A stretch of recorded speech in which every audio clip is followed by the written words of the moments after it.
Hello everyone, आशा करते हैं आप लोग बहुत अच्छे होंगे। स्टडी लवर फैमिली में आपका एक बार फिर से बहुत बहुत स्वागत है। और जैसा कि हमारी जो 1000 MCQ सीरीज़ है वो कंटिन्यू करते हुए आज एक नेक्स्ट पार्ट लेकर आए हैं। तो लगभग हमारे 250 क्वेश्चन कंप्लीट हो गए हैं। 248 हमने क्वेश्चन डिस्कस कर लिए हैं इसमें। आगे देखते हैं नेक्स्ट क्वेश्चन। तो ज़्यादा टाइम ना लेते हुए सीधे शुरू कर लेते हैं। जल्दी से हम चाह रहे हैं कि ये सीरीज़ हमारी पूरी हो जाए ताकि मैं आप लोगों को कुछ थ्योरी सेक्शन के वीडियोस बना के दे सकूं। ठीक है, तो शुरू कर लेते हैं। सबसे पहला है, सीखने की असफलताओं का कारण समझने की असफलताएं हैं। यह कथन किसका है? क्या कहा है कि सीखने की जो असफलताएं होती हैं उनका कारण जो है व्यक्ति समझ नहीं पाता, मतलब समझने की असफलताएं हैं। ये कथन जो है किसका है? मर्सेल का है, क्रोनबेक का है, गिलीलैंड का है, मॉर्गन का है। सही आंसर है इसका ये स्टेटमेंट जो है मर्सेल का है। नेक्स्ट देख सकते हैं, सीखने के बिना संभव नहीं है। इनमें से क्या संभव नहीं है? वृद्धि संभव नहीं है, अभिवृद्धि संभव नहीं है, उत्तेजना संभव नहीं है, या ए और बी दोनों? तो सही आंसर हो जाएगा वृद्धि और अभिवृद्धि दोनों ही संभव नहीं है सीखने के बिना।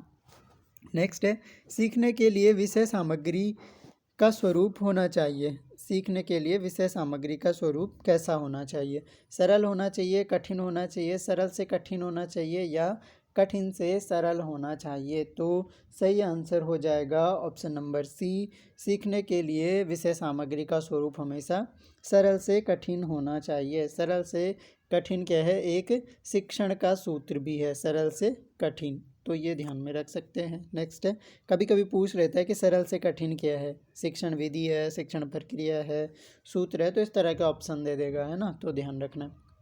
नेक्स्ट है, छात्रों द्वारा विचार विनिमय किया जाता है। ठीक है, मतलब विचारों का आदान प्रदान की बात कर रहे हैं। किससे? वाद विवाद से, सम्मेलन व विचार गोष्ठी से, प्रोजेक्ट से, या किसी विशेष स्थिति में?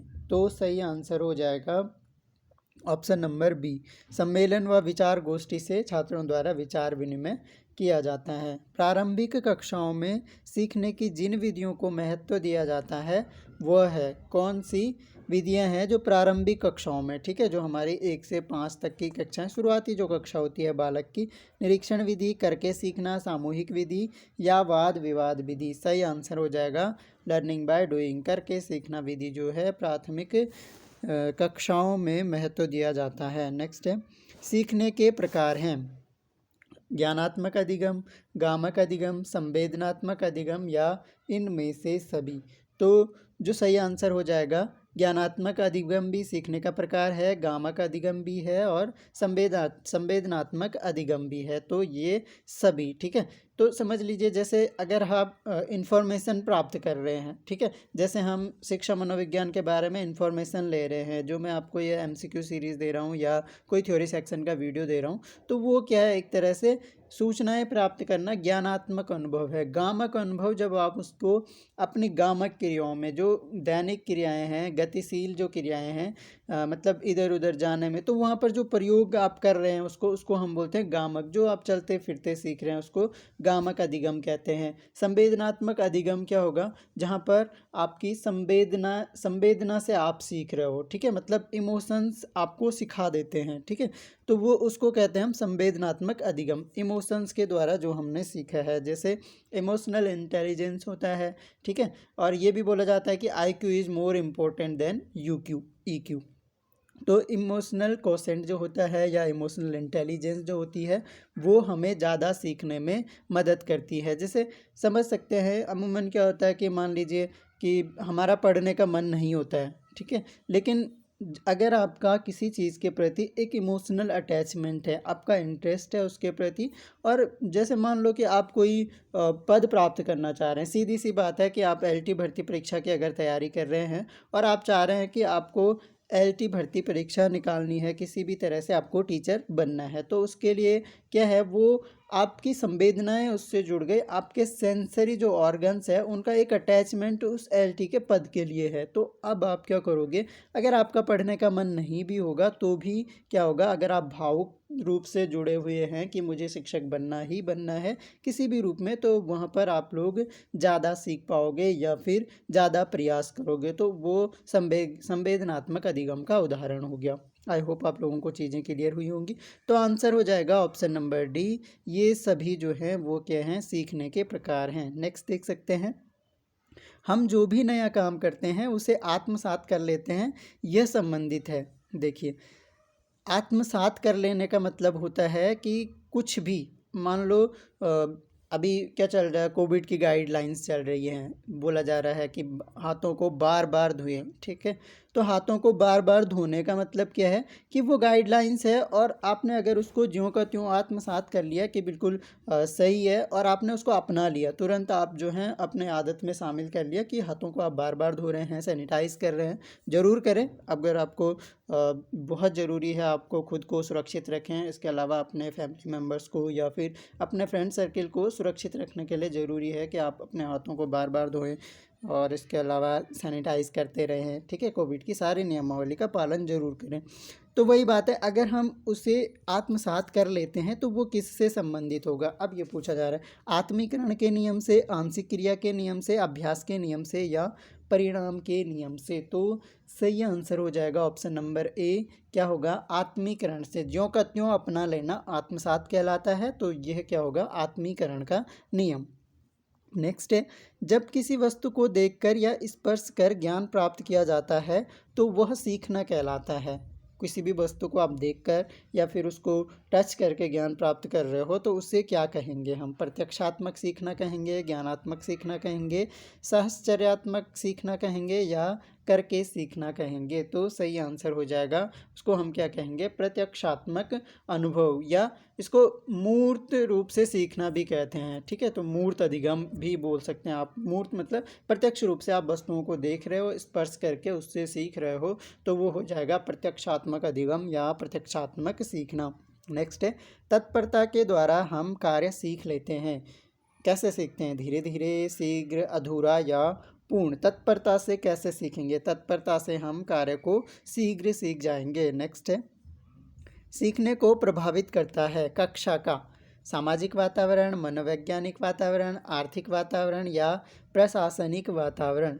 तो सही आंसर हो जाएगा ऑप्शन नंबर बी, मनोवैज्ञानिक वातावरण जो है वो सीखने को बहुत ज़्यादा प्रभावित करता है। और मनोवैज्ञानिक वातावरण की जब भी बात आएगी तो सीधी सी बात है कि बालक की रुचि, योग्यता, आवश्यकताएं, क्षमताएं, ठीक है, शिक्षक की रुचियां, योग्यताएं, आवश्यकताएं, क्षमताएं, सभी चीज़ें उसमें शामिल होंगी, तो यह शिक्षा सीखने को प्रभावित करेगा। नेक्स्ट है, संवेग में प्रवृत्ति होती है गतिशील, अनुमित उचित या स्थिरता। संवेग में इनमें से कौन सी प्रवृत्ति होती है, तो जो संवेग में प्रवृत्ति होती है वो क्या होती है, स्थिरता की प्रवृत्ति होती है। नेक्स्ट है, थॉर्नडाइक मनोवैज्ञानिक थे, कहाँ के थे थॉर्नडाइक, ब्रिटेन के थे, अमेरिका के थे, भारत के थे या रूस के थे। तो सही आंसर हो जाएगा ऑप्शन नंबर बी, थॉर्नडाइक कहाँ के थे, अमेरिका के मनोवैज्ञानिक थे। नेक्स्ट है, निम्नांकित में वंचित वर्ग में शामिल होते हैं। फिर से क्वेश्चन रिपीट हो रहा है, कल के वीडियो में भी आया था, अनुसूचित जाति, अनुसूचित जनजाति, विकलांग बालक या इनमें से सभी। तो ये सभी क्या होते हैं, वंचित वर्ग में सम्मिलित होते हैं। आगे बढ़ते हैं, नेक्स्ट हमारा क्वेश्चन आज का, स्किनर ने कितने प्रकार के पुनर्बलन का प्रयोग किया। ऑप्शन देख सकते हैं, 3 प्रकार के, 4 प्रकार के, 6 प्रकार के या 2 प्रकार के। तो इस क्वेश्चन का जो सही आंसर हो जाएगा वो हो जाएगा 4 प्रकार के पुनर्बलन नहीं, उप पुनर्बलन का प्रयोग किया था किसने, स्किनर ने। पुनर्बलन 2 ही बताए थे, सकारात्मक, नकारात्मक, ठीक है। नेक्स्ट आगे बढ़ते हैं, कोहलर का अधिगम सिद्धांत। हाँ, मैंने जैसे बताया था कि कोहलर का सिद्धांत रह गया है, हम कोशिश करेंगे जल्दी से इसको डिस्कस कर लेंगे। एक बार मैं सोच रहा हूँ कि ये 1000 MCQ सीरीज़ कंप्लीट हो जाए, उसके बाद हम थ्योरी सेक्शन के जो भी वीडियोज़ बचे हुए हैं उनको डिस्कस कर लेंगे। कोहलर का अधिगम सिद्धांत निम्नलिखित नाम से जाना जाता है, पुनर्बलन का सिद्धांत, अभ्यास एवं त्रुटि का सिद्धांत, अंतर्दृष्टि का सिद्धांत, उद्दीपन अनुक्रिया का सिद्धांत। तो ये ध्यान रखिए, यहाँ पर पुनर्बलन का जो सिद्धांत है वो स्किनर का सिद्धांत है। पुनर्बलन का सिद्धांत किसका है, स्किनर का सिद्धांत है। पुनर्बलन का हो गया स्किनर, ठीक है। और प्रयास और त्रुटि हो गया थॉर्नडाइक का सिद्धांत, ठीक है, थॉर्नडाइक का सिद्धांत। अंतर्दृष्टि का सिद्धांत हो गया कोहलर का, अंतर्दृष्टि का सिद्धांत किसका है, कोहलर का है। इसके अलावा उद्दीपन अनुक्रिया का सिद्धांत जो है वो पावलाव का है। तो चारों सिद्धांतों के नाम भी आ गए और उनके मनोवैज्ञानिक में आ गए। पुनर्बलन का सिद्धांत दिया स्किनर ने, प्रयास और त्रुटि का थॉर्नडाइक ने, अंतर्दृष्टि का कोहलर ने, और उद्दीपन अनुक्रिया का सिद्धांत किसने दिया? पावलाव ने दिया। तो हमारा राइट आंसर हो जाएगा अंतर्दृष्टि का सिद्धांत। नेक्स्ट है, अधिगम को प्रभावित करने वाले घटक हैं। इनमें से कौन से घटक अधिगम को प्रभावित करने वाले हैं? ऑप्शन देख सकते हैं, उचित वातावरण, प्रेरणा, परिपक्वता या इनमें से सभी। तो ये जो सभी घटक हैं ये अधिगम को प्रभावित करते हैं। नेक्स्ट है, मतलब उचित वातावरण और अच्छी प्रेरणा और परिपक्वता है अगर बालक में सीखने की, तो वो जल्दी सीखेगा। अधिगम तब तक संभव नहीं है जब तक कि व्यक्ति शारीरिक तथा मानसिक रूप से नहीं है, क्या नहीं है? तत्पर नहीं है, परिपक्व नहीं है, सूझबूझ वाला नहीं है, या इनमें से सभी। सही आंसर हो जाएगा ऑप्शन नंबर बी, जब तक व्यक्ति शारीरिक और मानसिक रूप से परिपक्व ना हो तब तक अधिगम संभव नहीं हो सकता है। नेक्स्ट है, संवेगात्मक जीवन में स्थानांतरण का नियम एक वास्तविक तथ्य है। यह कथन किसका है? संवेगात्मक जीवन में स्थानांतरण का नियम, अधिगम स्थानांतरण की बात की जा रही है, एक वास्तविक तथ्य है। किसने कहा है? स्टाउट ने कहा है, झा ने कहा है, मेलोन ने कहा है, या ब्लेयर ने कहा है? तो सही आंसर इसका है ऑप्शन नंबर सी। मेलोन का स्टेटमेंट है कि संवेगात्मक जीवन में स्थानांतरण का नियम एक वास्तविक तथ्य है। नेक्स्ट देख लेते हैं, अभियोग्यता वर्तमान दशा है जो व्यक्ति की भविष्य की क्षमताओं की ओर संकेत करती है। यह परिभाषा दी है। अभियोग्यता की बात कर रहे हैं, वर्तमान दशा है जो व्यक्ति की भविष्य की क्षमताओं की ओर संकेत करती है, यह परिभाषा दी है बिंघम महोदय ने, जेम्स ड्रेवर ने, ट्रेक्सलर ने, या वॉरेन ने? तो सही आंसर हो जाएगा इसका, ये परिभाषा जो है ट्रेक्सलर ने दी है। नेक्स्ट है, व्यक्तित्व के निर्माण में महत्वपूर्ण साधन है भाव, संवेग, अनुकरण या सहयोग? तो सही आंसर हो जाएगा अनुकरण जो है वो व्यक्तित्व के निर्माण में महत्वपूर्ण साधन है। नेक्स्ट देख सकते हैं, हम दुखी मनुष्य को देखकर भी उसकी सहायता नहीं करते हैं। यह है सक्रिय सहानुभूति, निष्क्रिय सहानुभूति, सकारात्मक सहानुभूति या नकारात्मक सहानुभूति? देखिए क्या है सहानुभूति, क्या होता है? पहले तो सहानुभूति में क्या होता है कि हम किसी जब सहानुभूति हमारे अंदर होती है, सिंपैथी हम लोग यूज़ करते हैं इंग्लिश में, अगर किसी व्यक्ति के अंदर सिंपैथी का गुण है तो क्या होगा? वो व्यक्ति दूसरे पर केंद्रित होता है। अगर हमारे अंदर सिंपैथी होगी तो हम दूसरे व्यक्ति पर केंद्रित होंगे। दूसरे पर केंद्रित होने का मतलब ये है कि हम देखते हैं कि कोई व्यक्ति अगर दुखी है तो हमें भी दुख होता है, ठीक है। और उसमें भी क्या होता है कि दो तरह के वर्ड हम यूज़ करते हैं, एक तो सिंपैथी यूज़ करते हैं और एक एम्पैथी यूज़ करते हैं। एम्पैथी तब यूज़ करते हैं जब वो सक्रिय सहानुभूति हो, मतलब आपको किसी को देखकर दया तो आ रही है, सहानुभूति आ रही है, लेकिन आप कुछ करते हैं, वो एक्टिव सिंपैथी है, उसको एम्पैथी नाम दे देते हैं, ठीक है। इसके अलावा अगर आप देख तो सकते हैं, दया कर सकते हैं, लेकिन दुख भी आपको होता है, लेकिन आप लोग जो हैं उसकी मदद नहीं कर सकते हैं, तो उसको हम क्या कहते हैं? सहानुभूति है, लेकिन किस तरह की? निष्क्रिय सहानुभूति। तो आई होप दोनों कॉन्सेप्ट समझ आए होंगे। सक्रिय सहानुभूति वो है जब आप सहानुभूति के साथ साथ एक्शन भी करते हो उसकी मदद के लिए, और निष्क्रिय सहानुभूति जहाँ पर आप लोग केवल क्या है इमोशनल रूप से भावुक हो सकते हैं लेकिन एक्शन आपका कुछ नहीं होता है, तो उसको हम कहते हैं निष्क्रिय सहानुभूति। तो हम दुखी मनुष्य को देखकर भी उसकी सहायता नहीं करते, यह क्या है? निष्क्रिय सहानुभूति का एग्जाम्पल है। नेक्स्ट देख लेते हैं, जिस सहानुभूति में क्रियाशीलता होती है वह कौन सी सहानुभूति है जिसमें क्रियाशीलता होती है? सक्रिय, निष्क्रिय, सामूहिक या वैयक्तिक? जैसे कि मैंने अभी बताया कि वह सहानुभूति जिसमें आप दया के साथ साथ कुछ काम भी करोगे उसकी मदद करने के लिए, तो वो क्या होगी? एक्टिव होगी, सक्रिय सहानुभूति होगी। नेक्स्ट देख लेते हैं, बालक को सामाजिक व्यवहार की शिक्षा दी जा सकती है वेशभूषा से, विभिन्न सामाजिक क्रियाओं से, शारीरिक गतियों से या पाठ्यक्रम से? सामाजिक व्यवहार की शिक्षा कैसे दे सकते हैं? सबसे अच्छा तरीका क्या होगा? उन्हें विभिन्न सामाजिक क्रियाओं में प्रतिभाग करने को कहेंगे। नेक्स्ट है, दूसरे व्यक्तियों में हम संवेग देखकर हम उसका करने लगते हैं। क्या करने लगते हैं? अनुकरण करते हैं, दमन करते हैं, अनुभव करते हैं या घृणा करते हैं। सही आंसर हो जाएगा हम दूसरे व्यक्तियों के संवेगों को देखकर उसको अनुभव करने लगते हैं। तो सही आंसर हो जाएगा ऑप्शन नंबर सी।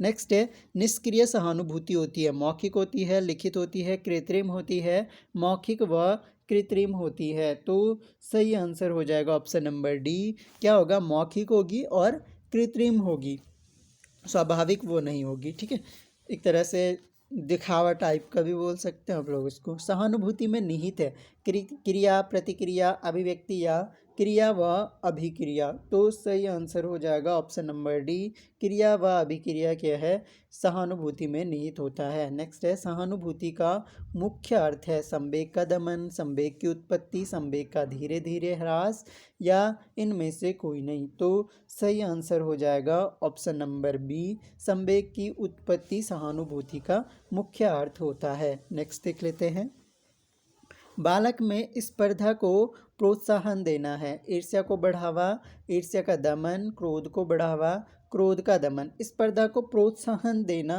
क्या है इनमें से? तो सही आंसर हो जाएगा क्रोध को बढ़ावा। नेक्स्ट देख लेते हैं, सहानुभूति का महत्व है किसके लिए है? शिक्षक के लिए है, बालक के लिए है, ए और बी दोनों के लिए या परिवार के लिए? तो सही आंसर हो जाएगा ऑप्शन नंबर सी, शिक्षक और शिक्षार्थी दोनों के लिए ही सहानुभूति का महत्व है। शिक्षक को अपने छात्रों के प्रति सहानुभूति होनी चाहिए और छात्रों में भी सहानुभूति का गुण होना चाहिए, वो शिक्षक डेवलप करेगा। चलिए आगे देख लेते हैं।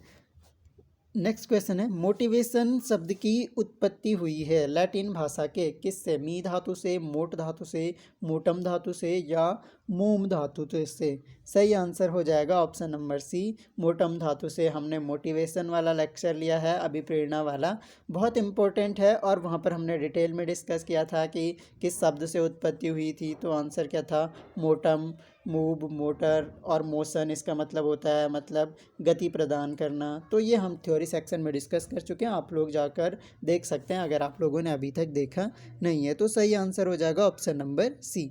नेक्स्ट है, प्रेरणा के स्रोत हैं इनमें से क्या है? चालक, प्रेरक, उद्दीपन या इनमें से सभी? क्या इसमें से प्रेरणा का स्रोत है? तो ये सभी हमारे लिए क्या होते हैं? प्रेरणा के स्रोत होते हैं। चालक क्या है वो अभी प्रेरणा वाले चैप्टर में समझा चुका हूँ। नेक्स्ट देख लेते हैं, किसी कार्य को आरंभ करने, जारी रखने और नियमित बनाने की प्रक्रिया को प्रेरणा कहते हैं। यह मत किसका है? ये बहुत फेमस परिभाषा है। किसी कार्य को आरंभ करने, उसको जारी रखने, ठीक है, मान लो कोई भी कार्य हमने शुरू कर लिया, ठीक है, एक तो उसको कंटिन्यू रखना है, जारी रखना है और नियमित बनाना है उसको, मतलब नियम से उस कार्य को करना है, वही उसकी प्रक्रिया को प्रेरणा कहते हैं। ये स्टेटमेंट जो है बहुत फेमस स्टेटमेंट है और ये स्टेटमेंट किसका है? तो ये स्टेटमेंट गुड का है। ठीक है, ऐसे याद रख सकते हैं कि गुड स्टेटमेंट है, अच्छी स्टेटमेंट है, आरंभ करना, जारी रखना किसी भी कार्य को और नियमित बनाने की प्रक्रिया भी प्रेरणा है, तो गुड की स्टेटमेंट है। आगे देख लेते हैं, प्रेरणा का प्रमुख स्थान है सीखने में, लक्ष्य की प्राप्ति में, चरित्र निर्माण में या इनमें से सभी में?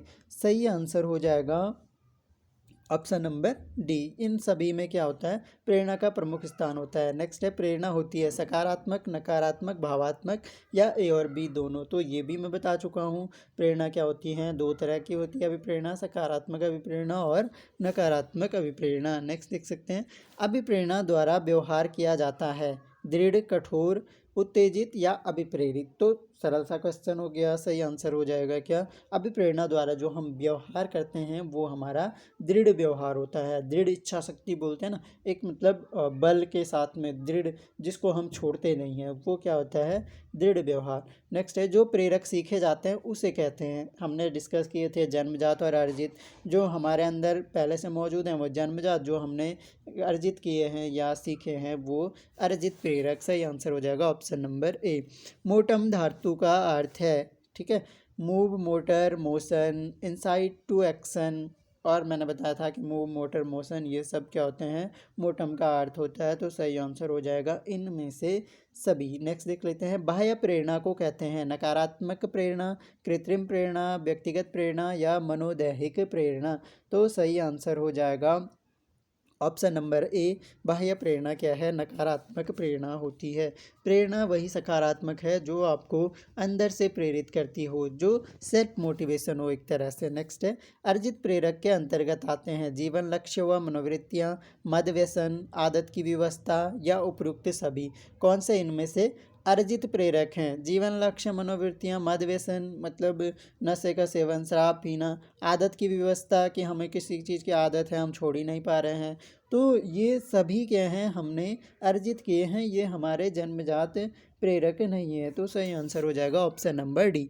नेक्स्ट है, जो प्रेरक वातावरण के संपर्क में आने से विकसित होता है वो है जन्मजात प्रेरक, प्राकृतिक प्रेरक, अर्जित प्रेरक या इनमें से सभी। तो सही आंसर हो जाएगा ऑप्शन नंबर सी, वो क्या हैं? अर्जित प्रेरक हैं जो हमने वातावरण के संपर्क में आने से सीखे हैं। नेक्स्ट है, वह कारक जो व्यक्ति को कार्य करने के लिए उत्साह बढ़ाता है या घटाता है उसे क्या कहते हैं?